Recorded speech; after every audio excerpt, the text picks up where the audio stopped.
ए जीत जाओगे, जीत जाओ। हमारे हृदय की बात समझ लो, हमारी एक बात पकड़ लेना। ये प्रभु जब हम गंदगी नहीं छोड़ पा रहे, हमारा स्वभाव है, देखो ना, हम नहीं छोड़ पा रहे और इनसे विमुख हो जाते, ये बहुत बुरा हो गया। सुनो उमाते लोग अभागी, हरिता जी शब्द देखो, हरिता जी होई विषय अनुरागी। ये जीत जाओगे, कोई भी तुम्हारी दुर्गति करने में समर्थ नहीं। और इतना आ गया तो तुम महात्मा बन जाओगे, सब छूट जाएगा, सब छूट जाएगा। देखो, परम सुख स्वरूप राधा वल्लभ लाल जी मिलने के पहले आपको जो जो चाहिए वो सब भेज देंगे। मान लेना मेरी बात। जैसे जैसे कदम आपके प्रभु की तरफ बढ़ेंगे तो जो जो तुम्हारी चाहत है सब दे देंगे। अगर आपने ना के सिवा हां स्वीकार नहीं किया तो आगे वो मिल जाएंगे, और अगर आप उनमें रमण करने लगे दे देंगे। जो इच्छा करी हो मन माही, हरि प्रसाद कछ दे, जाओ भोगो। लेकिन सुनहो उमाते लोग अभागी, हृदय की बात कहता हूं, मैं नीच हूं, पामर हूं, नहीं विषयों पर विजय प्राप्त कर सकता, पर हे प्रभु जब इन्हें नहीं छोड़ सकता तो आपको भी नहीं छोड़ सकता।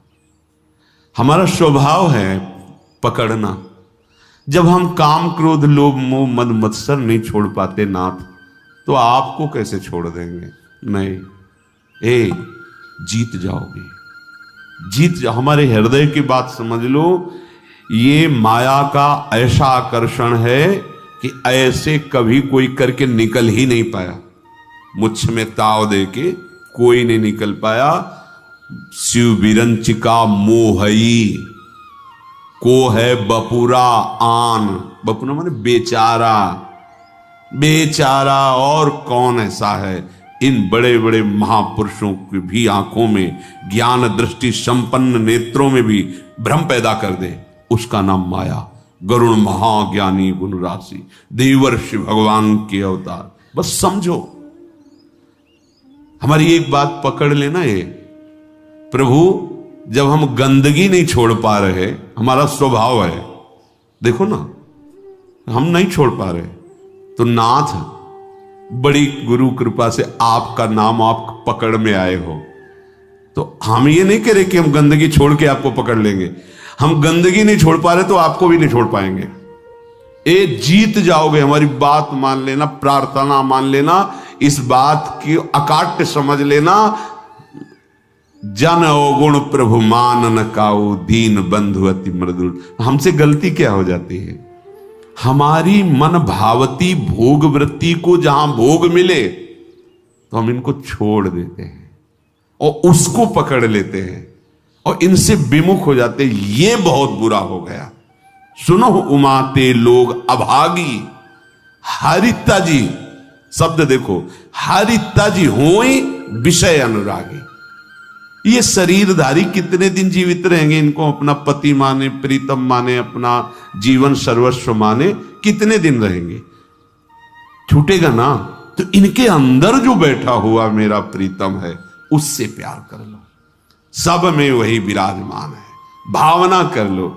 जब हम किसी धातु पर, किसी पाषाण आदि के विग्रह पर, किसी छवि पर भाव करके भगवान प्राप्त कर लेते हैं, तो चलते फिरते इन मूर्तियों पर भगवान को क्यों नहीं हम प्राप्त कर सकते?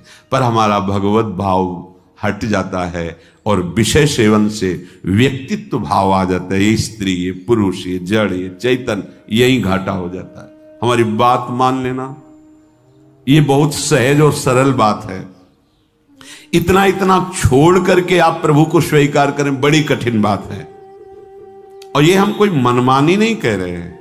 महापुरुषों द्वारा बिगड़ी जन्म अनेक की, अब ही सुधरे आज अभी सुधर जाएगी। तो आज अभी क्या छोड़ देंगे भाई? हम बहुत जन्मों का हमारा संस्कार है, भोगों का, विषयों का, गंदी आदतों का, तो हम छूट जाएगी, अभी छूट जाएगी? नहीं, अभी पकड़ लोगे।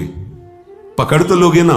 बोले हाँ, क्या हो ही राम को, हे प्रियाजू मैं आपका, ये तो पक्का है आपके लायक ना भी हूं, न कभी था, न कभी हो पाऊंगा। अपनी तरफ से पक्की बात है, चाहे जितनी कोई डींग हाके, अपने लोग पूरा जीवन इसी मार्ग पे उनकी कृपा से चले, उस अनुभव से कह रहे हैं, चाहे जितनी डींग हाको, अभी बुद्धि परमात्मानंद में है, थोड़ी देर में विषयानंद में पहुंच जाती, इसका पता ही नहीं लगता। इस दुष्ट का भरोसा ही नहीं है। भरोसा तो प्रियाजू के चरणों का है कि वो अपने चरण चिन्ह अंकुश से हमारे मन को फंसाए हुए अगर वो छोड़ दे तो अभी ये खेल कर दे संसार का। बहुत विचित्र है, बहुत विचित्र। निज अनुभव ये कहो खगेसा। आचार्य चरण कहते हैं, हितजू महाराज, ना जानो छिन अंत कवन बुद्धि घटई प्रकाशित। कोई भरोसा नहीं, ये बुद्धि कब कहां कैसे। भरोसा तो भरोसो दृढ़ इन चरणन के। हमारे हृदय की बात हमारे गुरुजनों से जो प्राप्त हुई है, हम छोड़ नहीं पा रहे हैं, असमर्थ हैं, पर हम पकड़ने में बड़े चतुर हैं। तो प्रभु गुरु कृपा से आप का नाम, आपकी बात, आपका आश्रय पकड़ में आया है। आपको देख तो नहीं पा रहे, आपका आश्रय पकड़। तो जब ये नहीं छोड़ सकते तो हम आपको भी नहीं छोड़ सकते। ये जीत जाओगे, कोई भी तुम्हारी दुर्गति करने में समर्थ नहीं। और इतना आ गया तो तुम महात्मा बन जाओगे, सब छूट जाएगा, सब छूट जाएगा। क्योंकि जैसे जैसे ज्ञान का प्रकाश होगा, अज्ञान नष्ट होता चला जाएगा। अगर हम इससे कोई कहे कि सब छोड़ करके फिर प्रभु की शरण में आओ, तो असमर्थ, सब असमर्थ हैं, सब। घोर वैश्याचारी भी, वैश्यागमन करने वाले भी जब भगवान की शरण में आए तो महात्मा बन गए। करो सद्य ते साधु समान। हमें तो एक ही बात समझ में आई है कि इनकी कृपा से इनको जाना जाता है, इनको पाया जाता है, इनकी साधना होती, इनका भजन होता है। सच्ची बात कह रहे हैं, अपनी तरफ से हम शून्य हैं। अपने को देखा है, अपनी तरफ से हम शून्य हैं, कोई भी अंक नहीं है। कोई अंक है तो आपकी कृपा का है, अन्यथा नहीं है। ये निष्ठाएं इन्हीं की कृपा से जागृत होती है। जब दिखाई देता है अब कोई सहारा नहीं, तो ये बेईमान मन फिर भागता है प्रियाजू के चरणों की तरफ कि अब कोई रास्ता ले, अब तो पकड़ ले, अब तो पकड़ ले। जब कोई तेरा ले तो पकड़ ले, ये कृपा होती है। और इसका स्वभाव पकड़ लेता है तो छोड़ना बड़ा कठिन होता है। बस यही हमारी विजय का हेतु होगा। अगर हम सत्संग के द्वारा भगवत नाम, भगवत धाम, भगवत चरण सेवा की निष्ठा पकड़ ले, काम हो जाएगा। बिल्कुल सरल मार्ग है। हम नहीं छोड़ पा रहे हैं तो हम पकड़ने वाले स्वभाव वाले, तो हम पकड़ लेते हैं। आपको कैसे छोड़ेंगे जब गंदी बातें नहीं छोड़ पा रहे, तो आपको कैसे छोड़ेंगे। पर इसकी चाल माया की है, वो आपको आकर्षित करके प्रभु को छुड़वा देगी, और छुड़वा देती है। बस यहां नहीं कोई हमें बीच में कमजोरी रखनी। हम नीच हैं, पामर हैं, पर आपके हैं, इस पर कभी संशय नहीं हो सकता। हम ये नहीं कहते कि आपके लायक हैं, पर प्रभु नालायक हैं पर आपके हैं, बस इसमें संशय। ये बात नहीं हो सकती कि आप हमें छोड़ो और ये ले लो। नहीं, हम इसे नहीं छोड़ पा रहे पर आपको घसीटेंगे अपने साथ। अब आपके गले पड़ गए, अब आपके गले पड़ गए। अब ये पट्टा आपके नाम का है। अब आप देख लो किसको रोकना है, किसको हटाना है, वो आप जानो नाथ। अब आपको नहीं छोड़ सकता। क्षुत्रिड वादास त्वसैहास तदपि नहीं पदम यामी वृंदाटवीति। अब हम एक कदम भी धाम को नहीं छोड़ सकते, चाहे जैसी परिस्थिति। ऐसे ही हम निरंतर नहीं जप पा रहे, पर कोशिश करेंगे कि नाम हमसे न छूटे। हम प्रभु के ध्यान में नहीं, पर हमारे चित्त में बात बैठ गई कि शरणागत वात्सल्य समुद्र प्रभु, मुझे आपका भरोसा है, आपका सहारा है। ये अंदर की बात कह रहा हूं, ये आपको महात्मा बना देगी।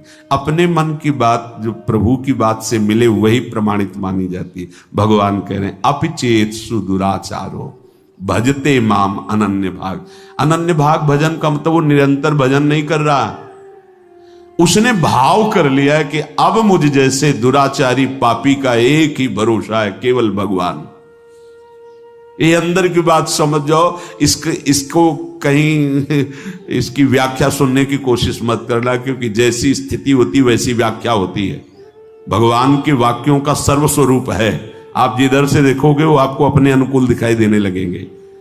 एक बात आंतरिक जो हमारे हृदय में गुरु कृपा से समझ में आई है कि हम जैसे भी हैं, देखो भगवान के वचनों से प्रमाणित है, इससे बड़ी कोई बात नहीं होगी।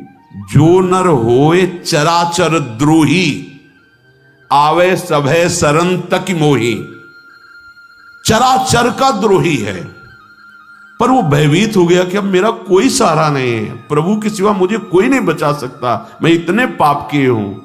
भगवान कह रहे, उसके लिए कह रहे हैं जो शब्द है, तज छल कपट मोह मद माना, करो सद्य ते साधु समाना। इसका अर्थ ऐसे लिया जा सकता है कि वो छल कपट मोह मद मान का त्याग कर हमारी शरण में आवे तो हम उसे साधु बना देंगे शब्दावली से, लेकिन भाव में ऐसा नहीं है। फिर महाराज साधु क्या बनाएंगे, तो साधु हो गया। जो छल कपट मद मान इन सब का त्याग करके आपकी शरण में आया है तो आप साधु क्या बनाएंगे, तो साधु है ही, इसी को तो साधु कहते हैं। तो यहां भाव ये है कि तज, मैं त्याग कराऊंगा, उसके छल कपट मद मान का त्याग कराकर करो सद्य, जो करो शब्द है वहां यहां से लागू होगा पूरी चौपाई में। तज छल कपट मोह मद माना, करो सद्य ते साधु समाना। उसको सब त्याग, क्योंकि उसे ही त्यागना है ना, तो मैं उसे सामर्थ्य देता हूं, वो छल कपट मोह मद मान का त्याग कर देता है और मैं उसे साधु स्वरूप। और भगवान गीता जी में इसी श्लोक में कहा अपिचित कि उसे मानो वो साधु हो गया क्योंकि मेरी शरण में आ गया है, अब मैं संभाल लेता। भगवान का आश्रय लेकर भरोसो दृढ़ इन चरणन के, दृढ़ता पूर्वक। ये दृढ़ता तुम्हारी फिसलाने के लिए बहुत से ऐसे माया जाल फेंकेगी, तुम्हारी अश्रद्धा हो जाए, तुम्हारा प्रश्न जोरदार हृदय में प्रकट, तुम्हारी प्रिय जगह में जहां ममता है आसक्ति वहां प्रहार करेगी माया। फिर हे भगवान, नहीं नहीं, आपका था, आपका है, आपका रहेगा प्रभु, अब नहीं, अब धोखा नहीं, आपके सिवा नहीं। ये बड़े बड़े भक्तों के जीवन में देखो ना, उसी पुत्र के ब्याह के में ठाकुर जी जा रहे हैं, वही पुत्र जो अंतर ध्यान व्रत करताल उठा के नाच रहे नरसिंह मेहता, हे गोविंद तेरा सब मंगलमय, अच्छा किया, अब निरंतर और चिंतन आपका बढ़ेगा। पर ये निष्ठावान ही कर सकता, नहीं तो नहीं। ये क्या रात दिन भजन करते हैं पुत्र, वो भी राधे राधे।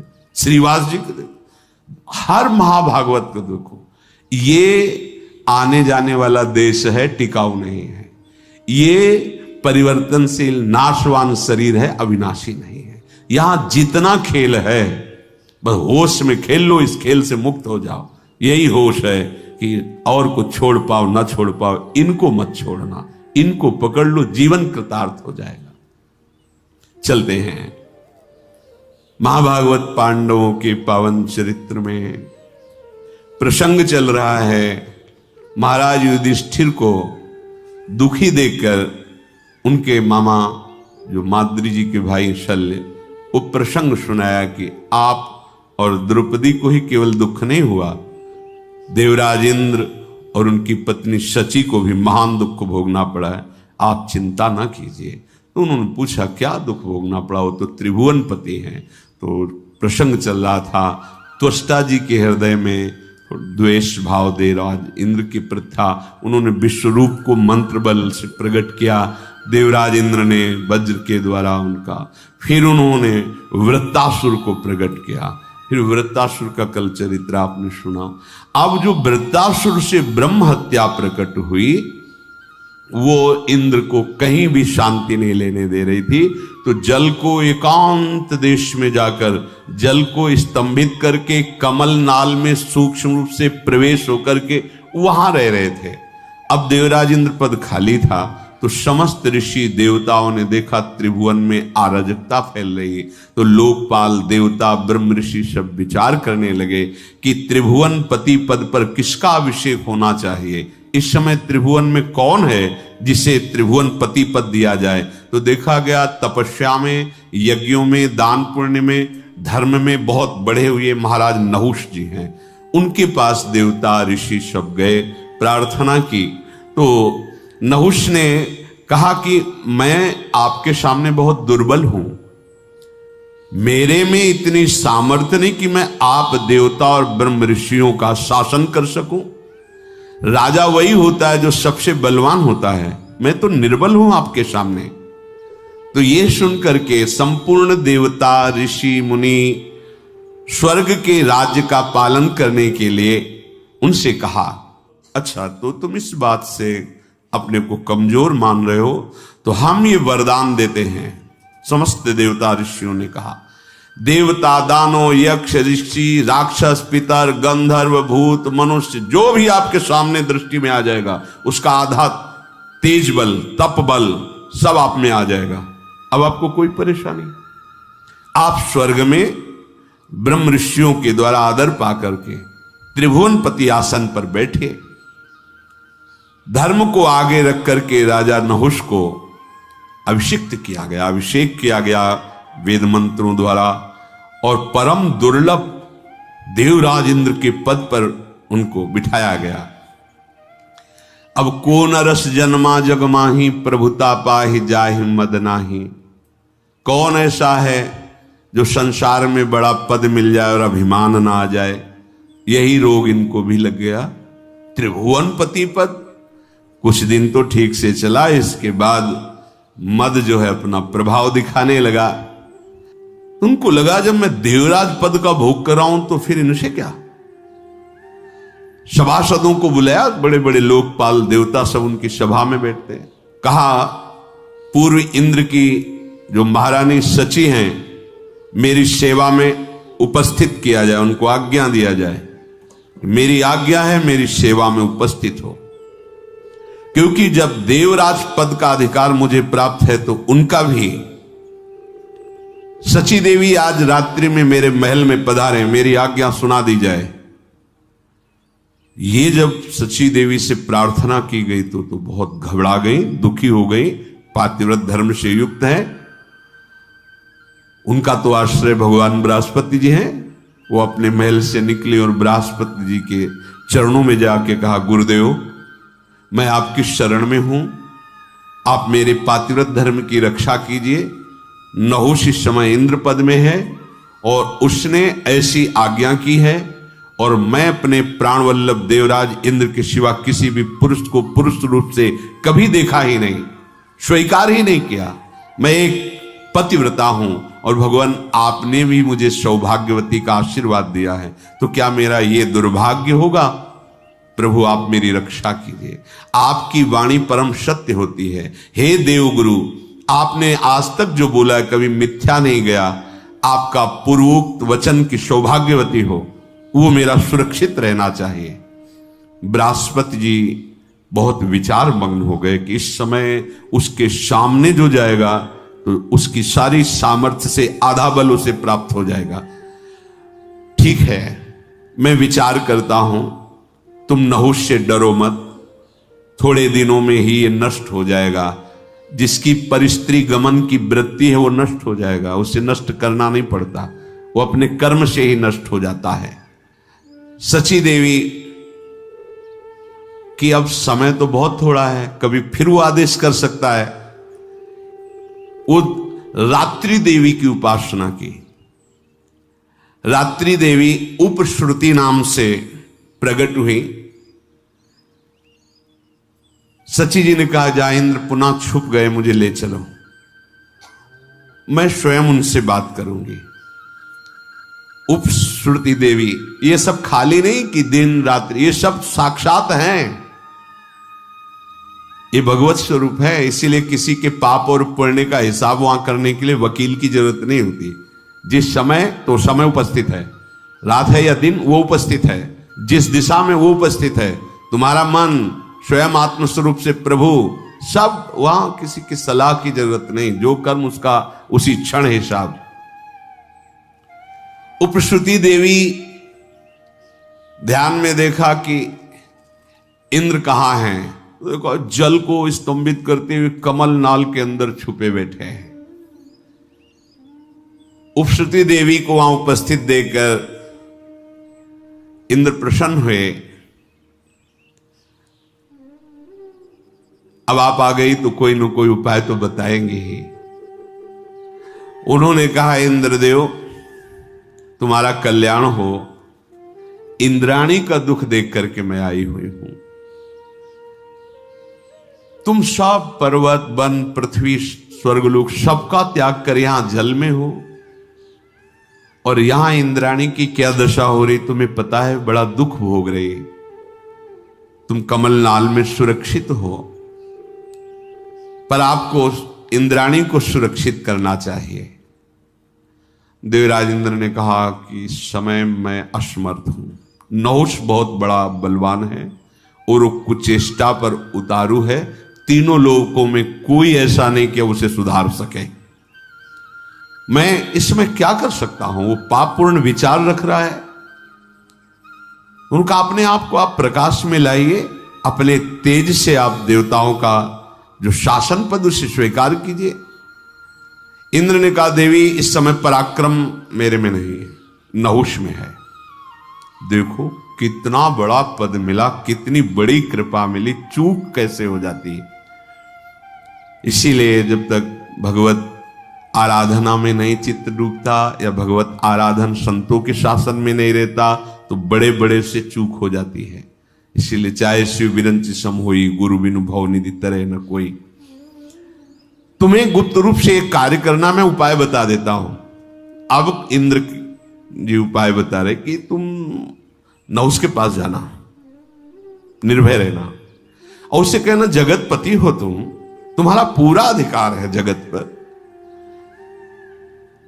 मैं देख रही हूं कि इंद्र समर्थ है, तो अब तुम ही इंद्र हो, तुम्हारा पूरा अधिकार। पर मैं ऐसा चाहती हूं कि आज तक जो कोई ऐसे वाहन पर न बैठा हो, ऐसे वाहन से तुम हमसे मिलने आओ। नहुष मुस्कुराया और कहा, मैं समझ नहीं पा रहा हूं तुम क्या कहना चाहती हो। बोले, दिव्य पालकियों में मिलने आते हैं, कोई अपने वाहनों पे आते हैं। मेरी इच्छा है कि तुम मेरे लिए ऐसे वाहन पर आओ जैसे आज तक कोई न बैठा हो। तो तुम केवल इशारा कर दो, वैसे ही मैं आऊंगा। इंद्राणी बोली, आप मेरे पति हो सकते हो, पर मेरी अभिलाषा के अनुसार आओ। पहले के जो इंद्र थे ना, वो मेरे से मिलने जब आते थे तो ऐरावत हाथी पे आते थे, कोई हंस पे, कोई किसी पे। पर मेरी इच्छा है कि भगवान विष्णु तक जिस वाहन पे न बैठे हो, ऐसे वाहन पर बैठ कर आओ, क्योंकि आप तो बहुत बलवान हैं। प्रसन्न हो गया नहुष। बोलो तुम। बोले, आज तक ऋषियों की पालकी में बैठ के कोई नहीं चला त्रिभुवन में। ये जो सप्त ऋषि हैं, ये पालकी पे हो और आप बैठ के आए, फिर मैं आपका स्वागत करूंगी। देवराज इंद्र ने बताया था ये ऐसा तुम करो, बस मैं आपको स्वीकार करती हूं। उसने कहा, ये कौन सी बात है, सब मेरे आदेश के अंतर्गत है। भूल गया, ये भारी अपराध करने जा रहा है। मेरे सामने कोई भी ऋषि ठहर नहीं सकता, क्योंकि उसकी आधी तपस्या बल मेरे पे आ जाता है। मैं जो आदेश करूंगा सब करेंगे।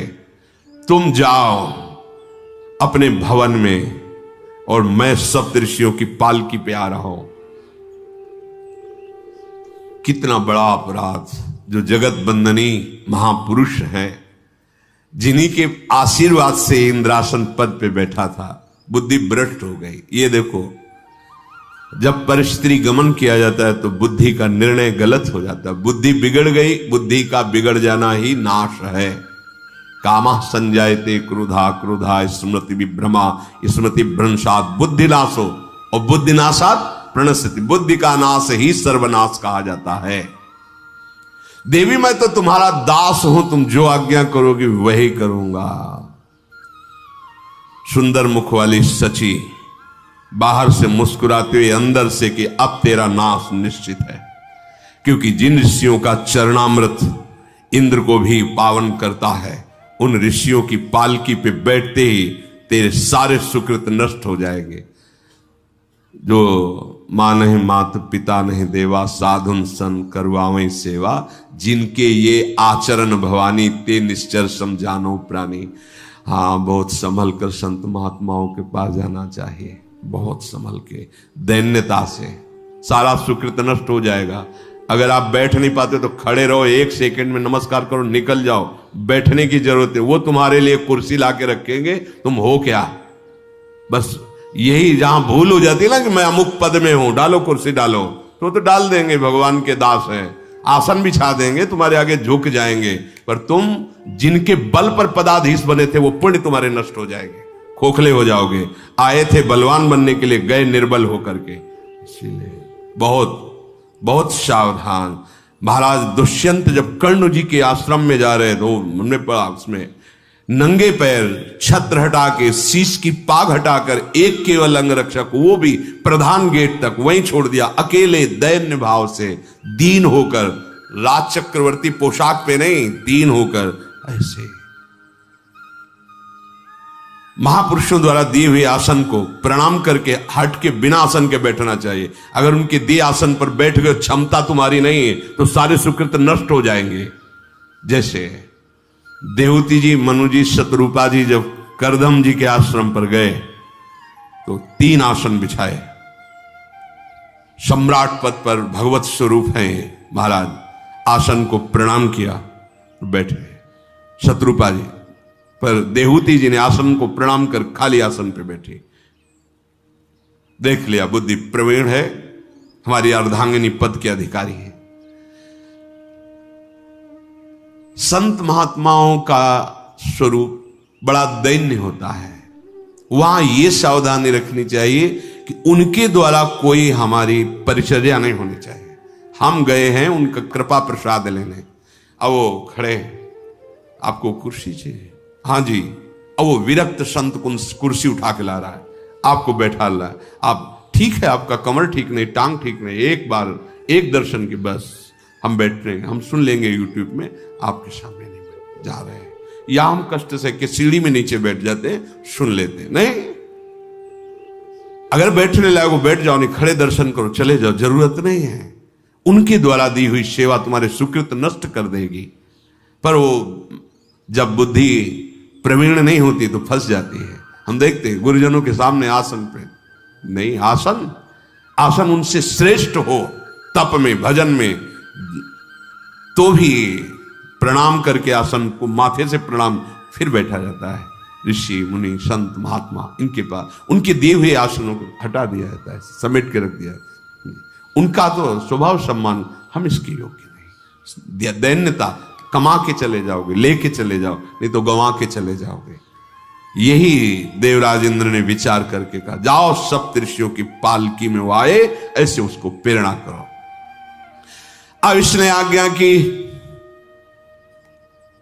जिसमें बड़े बड़े महापुरुष हैं, पूरी सृष्टि का संचालन उनके तप से होता है।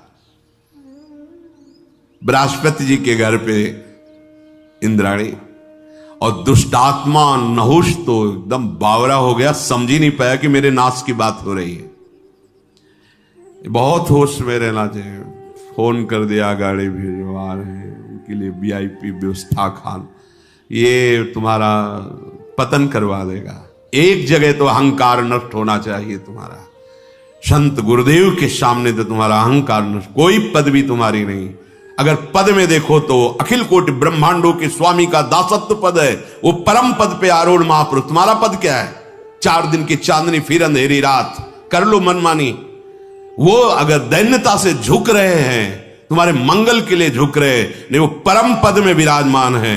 अखिल लोक चूड़ामणि अनंत ऐश्वर्यों के स्वामी भगवान के वो ऐसे दास हैं कि अजित भगवान उनके अधीन हैं। वो ये न समझो कि भिखारी है, साधु महात्मा है, कुछ दे ले लिया और अपनी पोजीशन, पहले आके अपनी पोजीशन, हम अमुक पद पे हैं, अमुक पद। तुम क्या पद में हो? हम परम पद के दासत्व से युक्त होकर तुम्हें वहीं ले जाने के लिए भगवान ने हमारे पास भेजा है, उसी परम पद का परिचय। तो दैन्य, अगर दैन्य नहीं तो कुछ नहीं। हम तो चरणामृत उतार के पिएंगे आपका, क्योंकि चरणों में श्री हरि का वास है, उनका धोवन हम पिएंगे। लेकिन आपका क्या होगा? आपकी स्थिति कहां है? सब खो के जाओगे और सोचोगे साधु दर्शन के बाद अशांति कैसी, ये कैसे विघ्न उपस्थित हो रहे हैं, क्योंकि खो दिए सब। लेने जाने वाले को बहुत सावधान, अपनी झोली मजबूत रखो और दृष्टि, कोई सेवा, कोई दोष ना होने पावे और कोई सेवा उनकी स्वीकार न करो। वो तो करेंगे सेवा, आप स्वीकार, बहुत बहुत चरणामृत प्रसाद और उनकी चरण रज माथे पे। नहुष से चूक हो गई, सप्त ऋषियों को पालकी में जोतने का आदेश कर दिया। बस जीवन में ध्यान रहे, आगे का चरित्र तो फिर सुनेंगे। जीवन में ध्यान रहे, कभी ऐसी हमारी बुद्धि भ्रष्ट ना हो जाए कि जो जिनके द्वारा हमारा परम मंगल होना, उनके द्वारा हमारा अहंकार पुष्ट होने लगे। इस पर सावधान हो जाना। अगर गुरुजन तुम्हारी प्रशंसा करने लगे तो एकांत में तुम्हें रोना चाहिए, जलना चाहिए कि कोई अपराध बन गया। अरे नहीं नहीं नहीं, जिनकी वाणी और कृपा दृष्टि से मेरा अहंकार नष्ट होना चाहिए था, वहां ये पुष्ट हो रहा है। अब तो मेरी दुर्गति हो जाएगी अगर ये प्रशंसा करेंगे, ये शासन करें तो नाच देना, नाच पड़ना चाहिए। आप कोई बिगाड़ नहीं सकता, क्योंकि इनकी करुणा दृष्टि हम पर है। हम लोग संत गुरुजनों से अनुकूलता चाहते हैं, हम अपनी दृष्टि के अनुसार चलाना चाहते हैं। हमसे ऐसे मिलो, हमसे बात करो, हमसे ऐसे नहीं। हम देखें अपने हृदय में सोचकर, दैन्य भाव से रहो। जो तुम्हारे हृदय की बात है वो तुम्हें सुनने को मिल जाएगी, वो तुम्हारी भावना की पूर्ति हो जाएगी, कामना की पूर्ति हो जाएगी। करोड़ों कल्प तरु भगवत प्रेमी महात्माओं के समान नहीं हो सकते, क्योंकि उनकी करुणा कृपा भगवान से मिलाती है। कल्प तरु तो लौकिक विषयों को देता है, केवल भाव शुद्ध हो जाए। बड़ी चूक हो गई, इतनी बड़ी पदवी, इतना बड़ा तप यज्ञ करने वाला महापुरुष नहुष चूक हो गई। ऋषियों को पालकी में जोत दिया, निंदनीय कर्म, महानिंदनीय कर्म। अब आगे जो दशा होगी उसको आगे श्री राधा वल्लभ लाल।